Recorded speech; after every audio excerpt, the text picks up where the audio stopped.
Hoje a proposta é da gente conversar um pouco sobre a prática de campo e unindo a reflexão da prática de campo com o processo de comunicação com os guias. Esse microfone aqui é só para gravar, tá, gente? Não tem nenhuma outra implicação, não.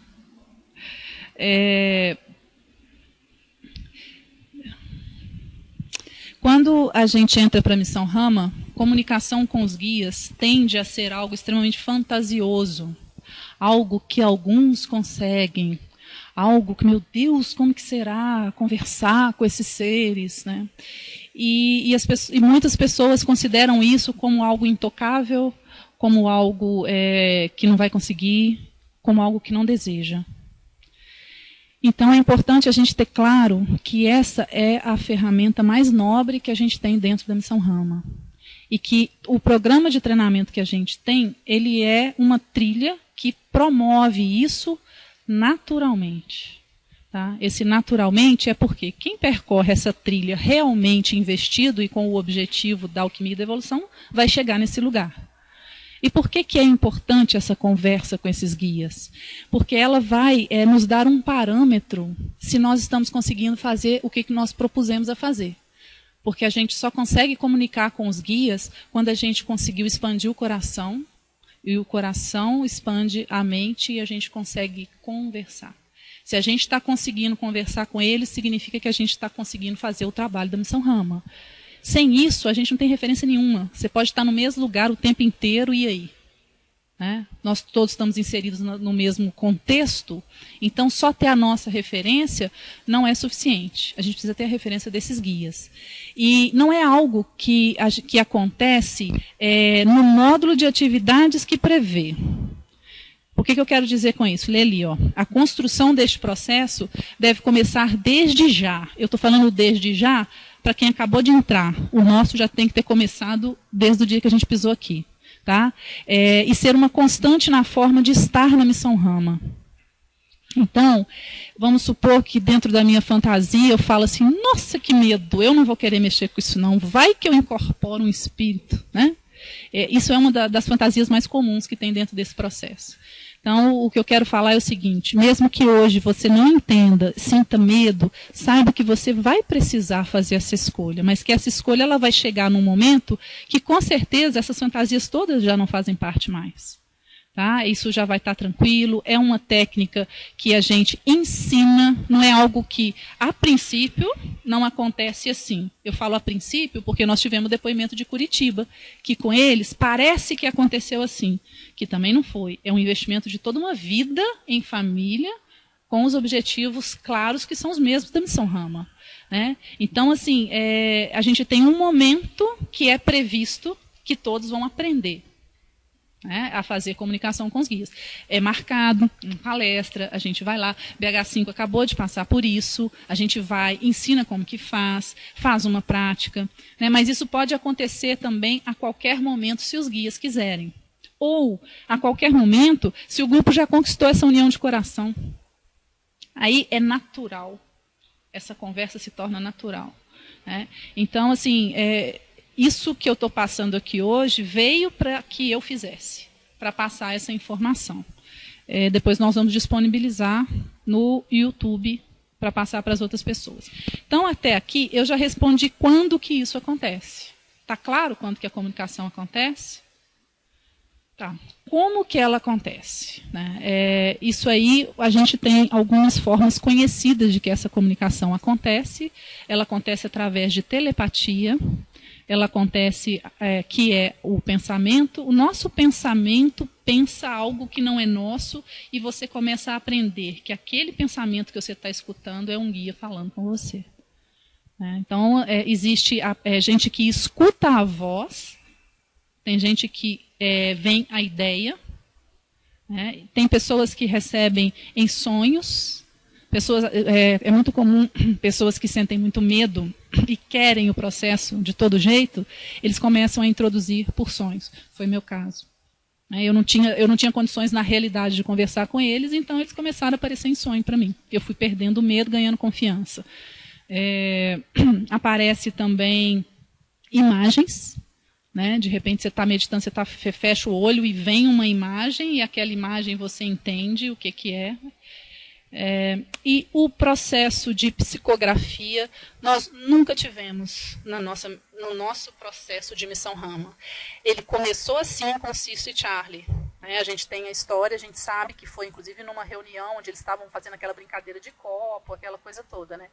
O guia, ele aproveitou aquele momento para poder estar passando a mensagem. Gabriel, facilitador. Sou facilitador do grupo de Lagoa Santa. Meu grupo está aqui para... Não, está filmando eu? Pois é, Cris, você falou isso agora, eu também achei que nunca tivesse acontecido. Mas uma vez, não sei se o grupo vai lembrar, na reunião lá na Casa do Rico, a gente abre a reunião e depois disso a gente faz a abertura de cúpula, tudo, depois faz a comunicação. E aí a gente dá 5 minutos para cada um fazer a sua comunicação. Eu fiz a minha comunicação e tal, né?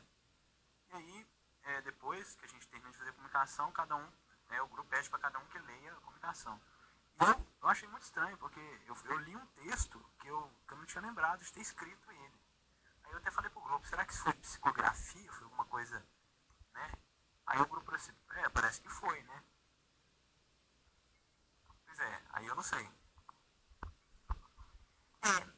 Normalmente, a psicografia ela vem com impulsos, né, onde você não controla, né, passa pela terminação nervosa e você escreve. Eu, pessoalmente, quando eu recebo a velocidade que as palavras chegam, ela é maior que o meu processamento. Então, às vezes eu sei o conteúdo depois quando eu releio. Então, para eu saber a frase, eu vou abrir aquela porta. Para eu entender o sentido dessa frase, eu preciso de uma velocidade de processamento. Né? Agora, se ela vem assim, eu vou até a porta, sei lá, eu nem faço lição, porque já tem a outra frase para eu aprender, para eu saber. Então, assim, avaliar isso agora, não sei. Você tem que ver a sua experiência, ver se a letra está diferente, se está com impulsos, né? Assim, não sei.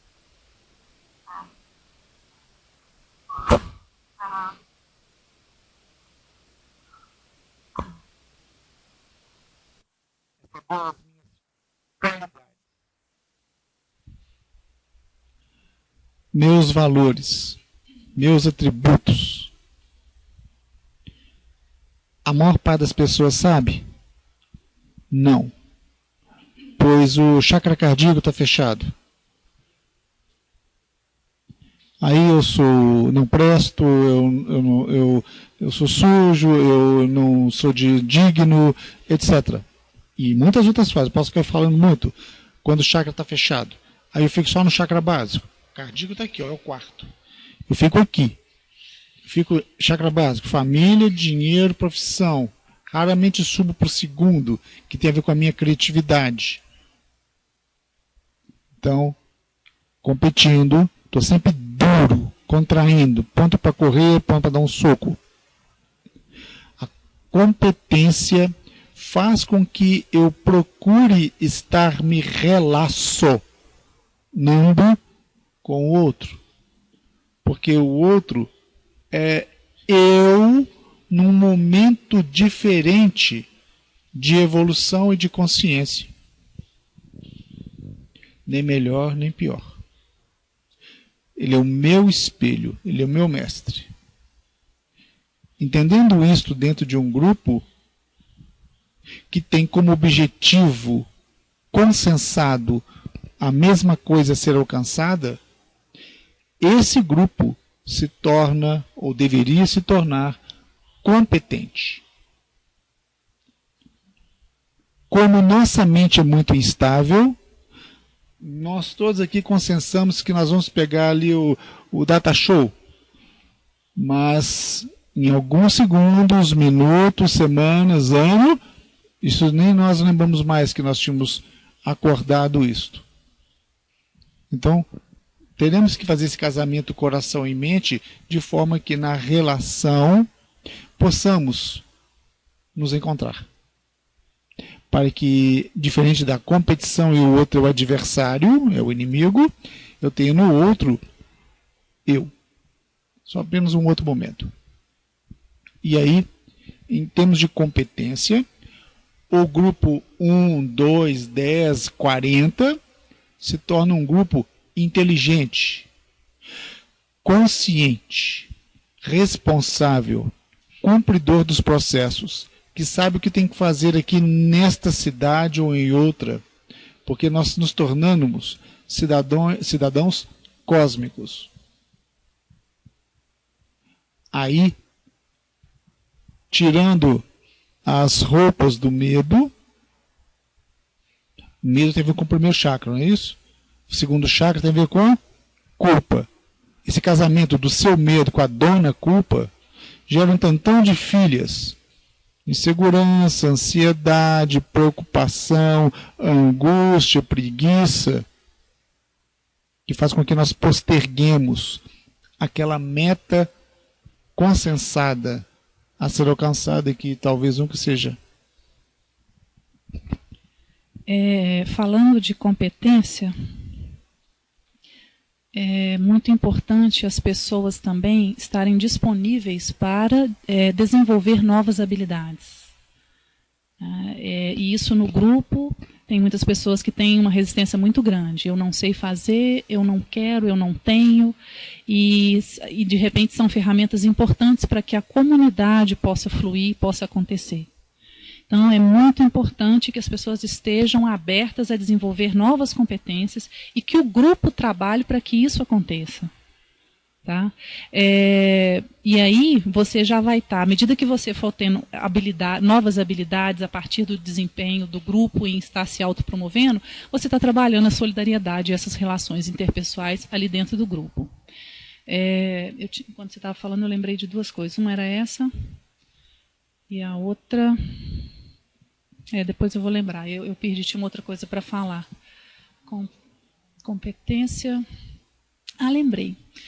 É comum nas nossas vidas, e cada vez que eu escuto mais as pessoas narrando essas dificuldades, eu observo que nós todos fomos muito machucados na sociedade, na pequena sociedade, na família que fomos criados, na sociedade maior, nós fomos desconfigurados a não saber de nós mesmos.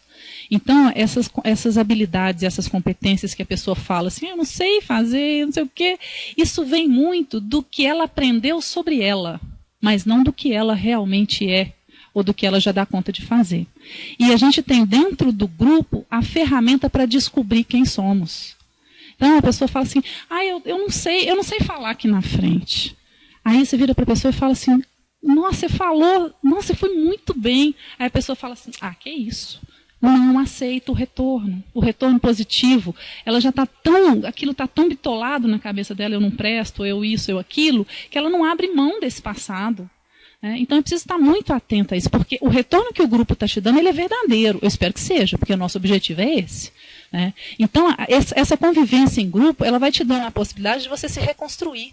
Reconstruir no sentido de voltar a ser quem você é, e não quem foi determinado você a ser. Então, assim, é a oportunidade.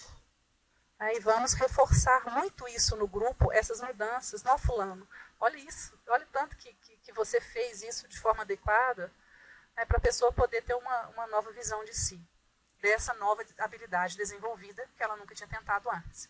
Então, é o cenário propício para isso.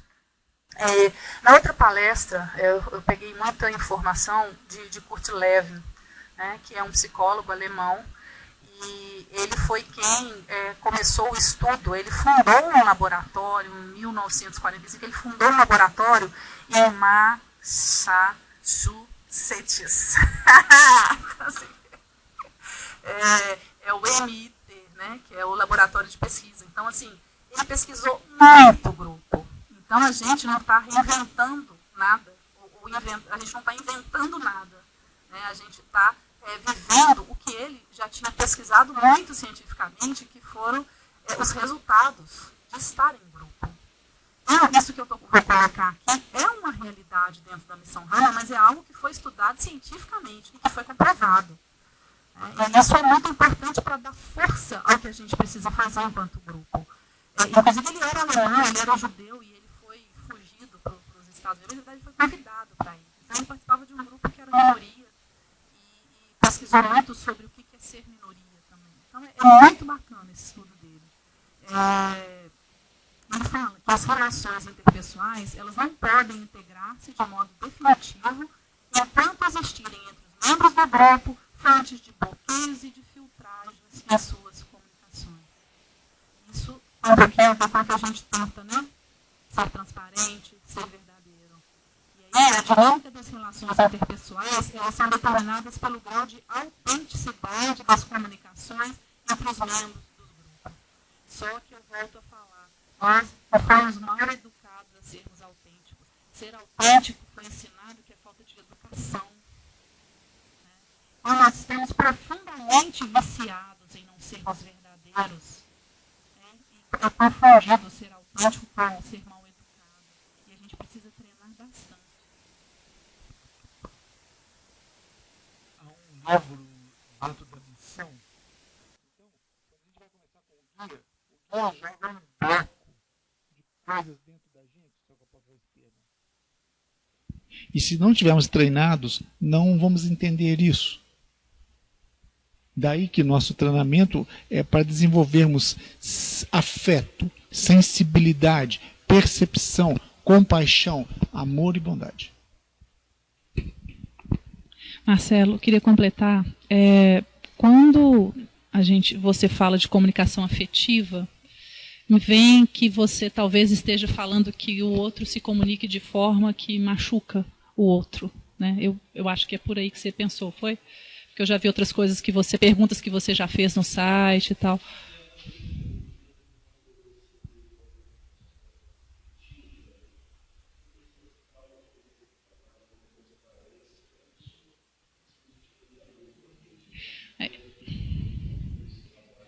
Sim. Eu pensaria mais em comunicação efetiva. A afetiva seria a sua intenção realmente. Mas normalmente a forma com que o outro recebe o que você está falando vai depender do filtro dele.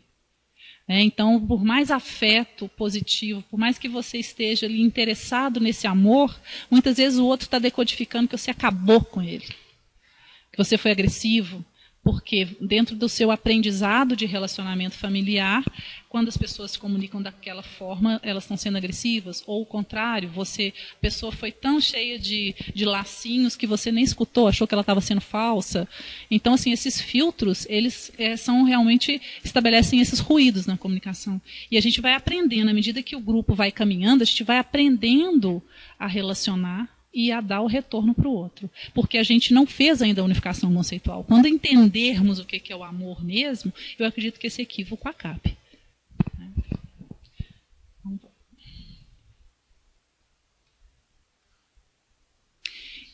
Se a comunicação é adequada, o objetivo será atingido. E para isto, a mensagem necessita ser interpretada da mesma maneira pelo comunicador e o receptor da comunicação. É isso que a gente acabou de falar agora. Tá? Como o comunicador pode verificar precisão de sua comunicação? Observar a resposta de quem recebe a comunicação.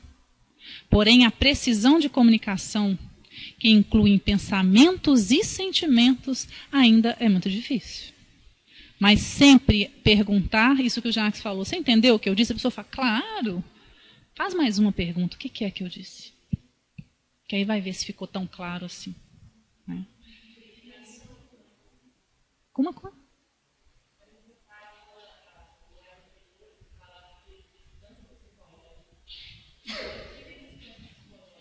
Aqui está envolvendo essa relação mais profunda do que eu sinto, do que eu sou, né? Essa congruência entre o que eu falo e é a exposição mesmo de sentimento e de mente. Tá? Tá, pode. Mais profundamente ainda, Ana,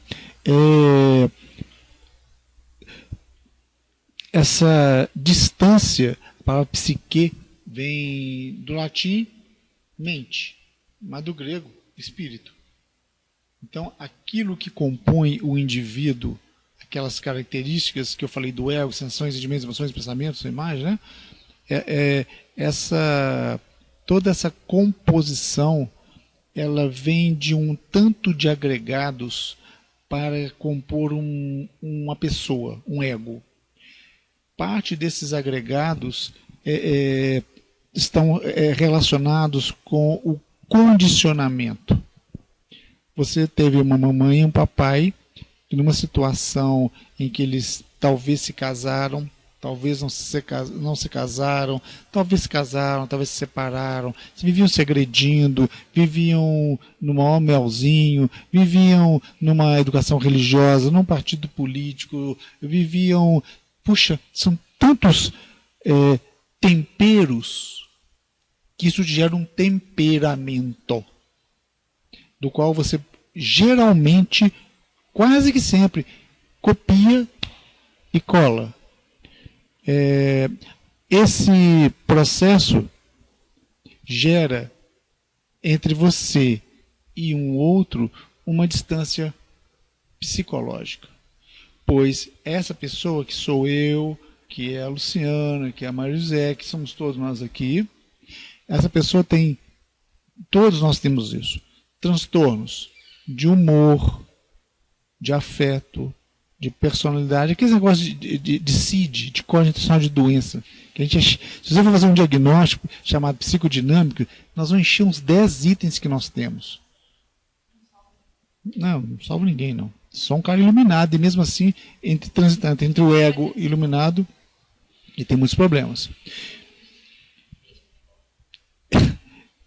Então, esses problemas, não entender problema como algo ruim. Entenda problema como essa oportunidade de crescimento. Todos que estamos aqui, muito provavelmente, nós estamos aqui para acolhermos esses problemas e querer crescer com eles.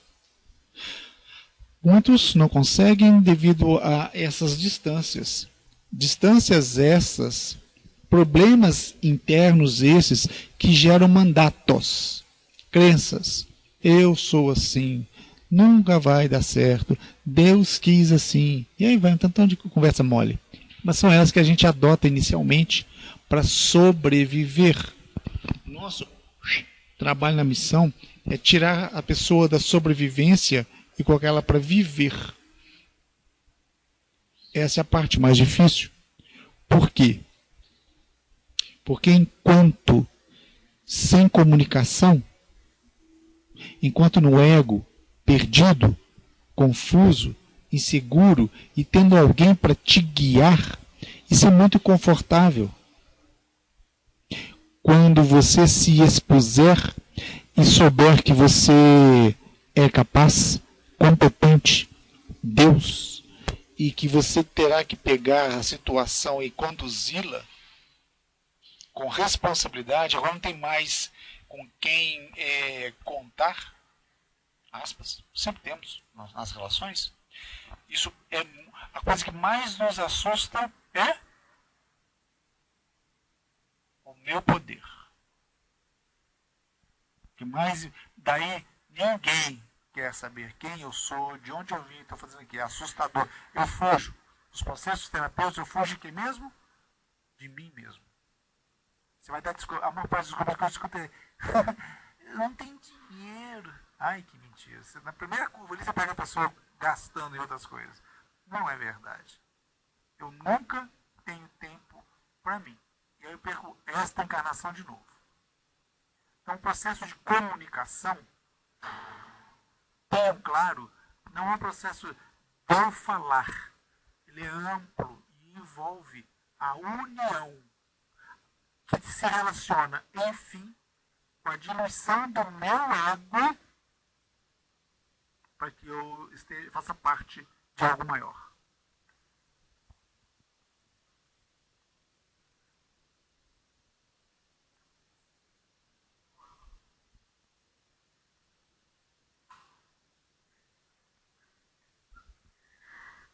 Que no meu processo de comunicação, o que eu percebo é que os grupos têm o objetivo de treinamento. A gente está treinando a se comunicar com transparência, com autenticidade. Mas no momento em que algo me toca, e que eu acesso aos meus bloqueios daquilo, todos aqueles sentimentos, sensações, imagens e pensamentos, nesse momento, o objetivo de treinar no grupo uma comunicação adequada, o objetivo agora é cuidar do meu ego que está inflado naquele momento, e eu não dou conta de ouvir o outro e nem de falar que ele me machucou, porque naquele momento o objetivo dele é me afetar positivamente, eu já não escuto, venho o véu, eu já não consigo mais ouvir o que o outro quer me dizer. Então, principalmente no meu processo de comunicação, aconteceu isso muitas vezes, é o que eu percebo em muitos grupos que acontece, e aí bloqueia a comunicação, e eu vou conseguir falar disso talvez 10 anos depois, quando eu dou conta do meu próprio ego ter assimilado aquilo, desbloquear, e eu passar por um momento diferente. Nossa, foi excelente isso que você falou. É como se a teoria servisse só para o outro. Essa teoria é para o outro. Na hora que vem para aquela prova, para mim, o que é, o ego vai, não.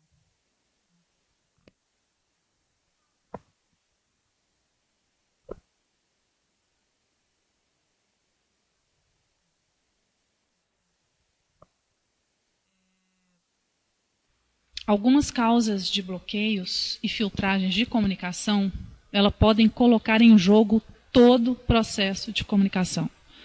Todo é do grupo e com os guias. E todo o resultado que a gente checa nas práticas de campo, ele pode ficar comprometido também. Quando coloquei o título desse bate-papo, dessa palestra, né, sendo comunicação com os guias, eu não sei se vocês pensaram que eu chegar aqui e falar sobre comunicação, como é que faz. Não, acho que vocês já estão. Alguns podem ter pensado, outros já estão entendendo que para falar disso a gente está falando da gente. E o outro flui.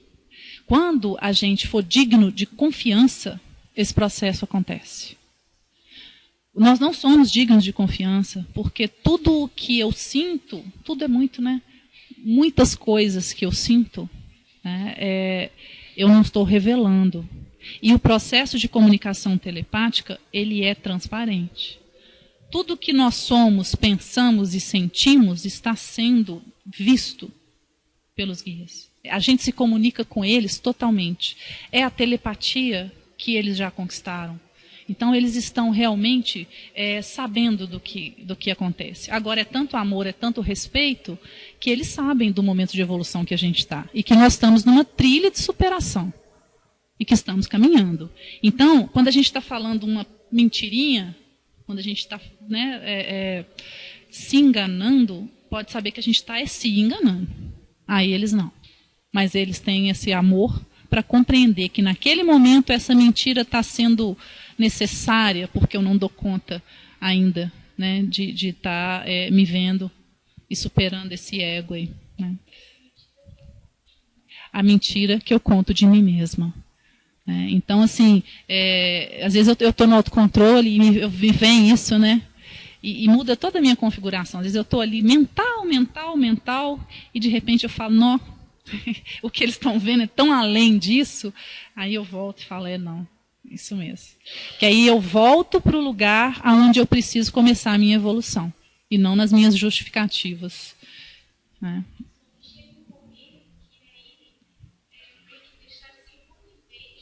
Comigo.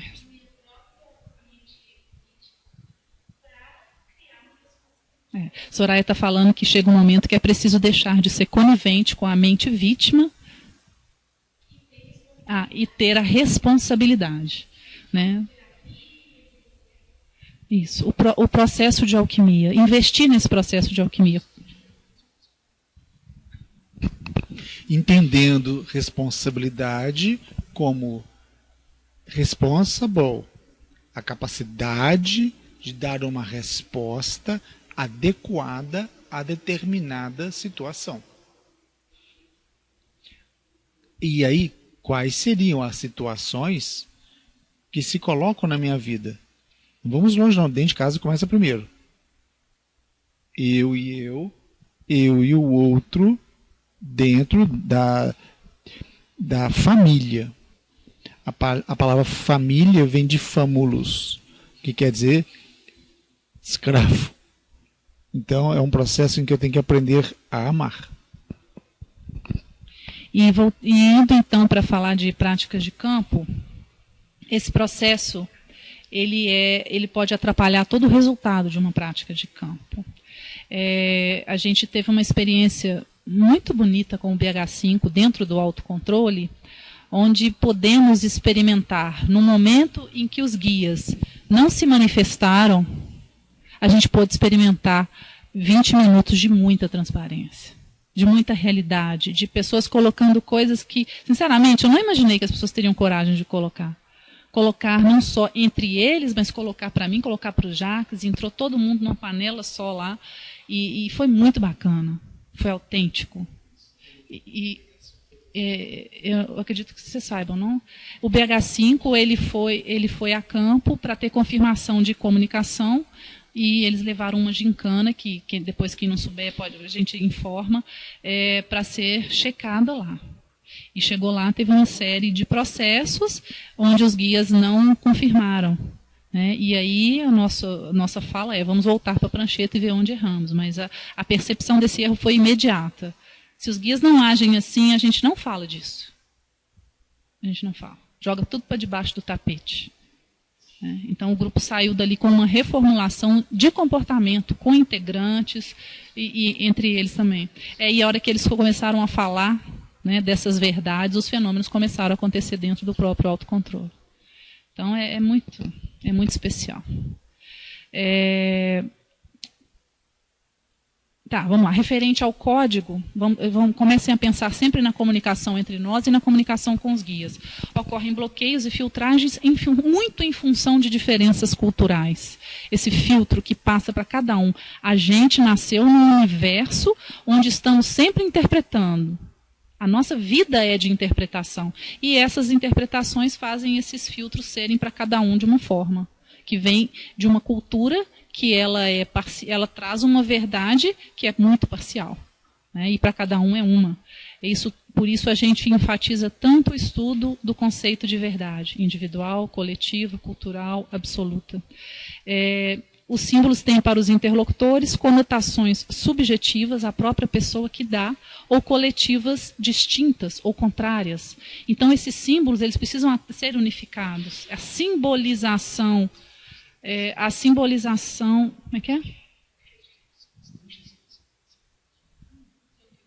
Não, fala para esses símbolos interlocutores. Eu estou pedindo para ela traduzir, porque talvez muitos de vocês não estejam, não entendam o que significa, o que o texto está querendo dizer. É isso. Então, um dos bloqueios da comunicação refere-se ao código, ou seja, o que eu emito e o que o outro capta pode não ser a mesma coisa. Se eu falei casa, aí o Sérgio está pensando, em vez de pensar em casamento, ele está pensando em casa para morar. Então, o símbolo é uma linguagem muito psicológica ali, é a palavra que eu uso. A palavra que eu uso, a minha verdade pessoal, que geralmente é uma grande mentira, ela tem não só para eu que estou emitindo, como para o outro que está recebendo, sempre características ou processos que se relacionam a um indivíduo subjetivo, né, e um outro indivíduo. Ou seja, dois estranhos que estão se encontrando e achando que estão abafando. E quando isso é num grupo, então, onde todos os símbolos, as falas que estão sendo colocadas, estão cheias de roupagens, de jogos, mentiras, manipulações, às vezes consciente, e geralmente não, por causa do medo do julgamento, isso atrapalha e muito a comunicação. E se tem diferença entre nós, culturais, vamos imaginar o tamanho da diferença para estar recebendo as coisas deles.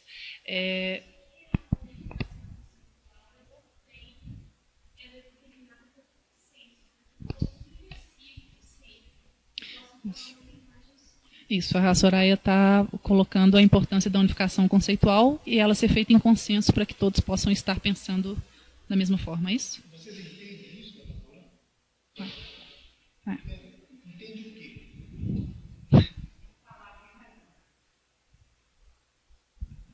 Pode falar, Iara. Quando um indivíduo num grupo começa a discutir sobre verdade, todos eles já estão trabalhando no conceito de verdade? Já passaram? O que existe geralmente nas dinâmicas é uma grande preguiça. Muitos querem olhar no dicionário e tá aqui, anota e um copia, cola e acabou. E não entendem que no atrito entre os integrantes, na esquentão piolenta ali, discutindo, conversando, para que aquela beleza daquele encontro, para consensar sobre o que é verdade, parcial, pessoal, individual, cultural, coletiva, absoluta, por exemplo, esse conceito de verdade é o que dita a minha realidade. Então, à medida que os integrantes começam a falar disto, verdade, o símbolo, as palavras, as imagens dos integrantes começam a ficar cada vez mais iluminados, mais claros. Com o passar do atrito, das discussões no bom sentido, das falas que todos terão que falar, cada vez mais aquele agrupamento de pessoas vai se transformar em um grupo que começa a comunhão e começa a comunicar. A princípio, alguns níveis, a princípio com alguns bloqueios, a princípio com alguns filtros, talvez 1, 2, 3, assim, para depois... Aqui o canal tem uma direção. Então, isso vai ser muito bacana.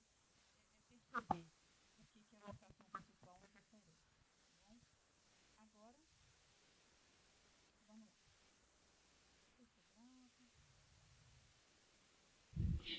Deixa eu só dar um refresco aqui, vou pôr stop, porque eu não sei nem se meu computador vai caber 1h15 de palestra. Deixa eu ver aí. Em relação à prática de campo, só mais 15 minutos, tá, gente? Aconteceu, e aí vira manchete, que algumas pessoas